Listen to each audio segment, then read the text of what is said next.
అంటే మనం చాలా కాలం బ్యాక్ మనం చూసినట్టయితే ఒక మహిళల్ని భర్తలు వేధించడం కావచ్చు, చిత్రహింసలు పెట్టడం కావచ్చు, లేదంటే భర్తలు వారిని చంపేయడం కావచ్చు, ఇటువంటి విషాదకర ఘటనలు మనం చూస్తూ ఉన్నాం.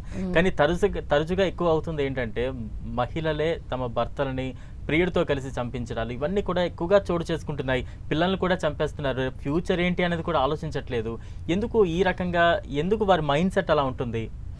ఇక్కడ మీరు అడిగిన దాంట్లో అండి ఫస్ట్ మనం జనరలైజ్ చేయొద్దు. మహిళలందరూ అనడానికి లేదు. దేర్ ఆర్ సమ్ పీపుల్, కొంతమంది ఎవరైతే చేశారో వాళ్ళనే తీసుకుందాం. ఓకే, సో వాళ్ళు ఖచ్చితంగా కూడా సైకలాజికలీ డిస్టర్బ్డ్ లేదా మోరల్స్ ఎథిక్స్ లేని వాళ్ళు. ఓకే, వాళ్ళంటే ఒక రకంగా చెప్పాలంటే నేను కండక్ట్ ఇష్యూస్ అన్నారు చూడండి, ఆ కండక్ట్ ఇష్యూస్ చిన్నప్పటి నుంచి ఉన్నవాళ్ళే. ఓకే, సో అలా ఉన్నవాళ్ళు మెన్ అయితే ఏంటి, ఉమెన్ అయితే ఏంటండి, ఇట్స్ అబౌట్ ఎమోషన్స్ కదా. హ్యూమన్ బీయింగ్ లైఫ్ ఎమోషన్స్ కదా. ఉమెన్ అయినా మెన్ అయినా కూడా వాళ్ళు ప్రాపర్ ట్రైన్డ్గా లేరు. వాళ్ళ థింకింగ్ ప్యాటర్న్ మామూలుగా ముందు నుంచే డిఫరెంట్. మీరు ఒకసారి వాళ్ళ ఫ్యామిలీ మెంబర్స్ ఇంటర్వ్యూ చేశారనుకోండి, ఎవరైనా కేస్ స్టడీస్ తీసుకొని పర్టికులర్గా ఇలా బిహేవ్ చేసిన పర్సన్స్ ఒక కేస్ స్టడీ తీసుకొని మనం ఫ్యామిలీ మెంబర్స్ని ఇంటర్వ్యూస్ చేస్తే వాళ్ళ చిన్నప్పటి నుంచి వాళ్ళ బిహేవియర్ డిఫరెంట్గా ఉంటుంది. ఓకే, సెల్ఫ్ సెంట్రిక్గా ఉండడము, తన సొంత లాభం కోసం చూడడము, ఎదురుగా వాళ్ళ ఎమోషన్స్, సమాజము ఏంటనేది వాళ్ళకంత పట్టింపు ఉండదు. వాళ్ళకేం కావాలి అన్న మైండ్ సెట్లో ఉంటారు. అందుకే మీరు చూస్తే క్రిమినల్స్ కానీ చెడ్డవాళ్ళు కానీ వాళ్ళకి అదొక పాజిటివ్ ఎమోషన్ లాగా తీసుకుంటారు.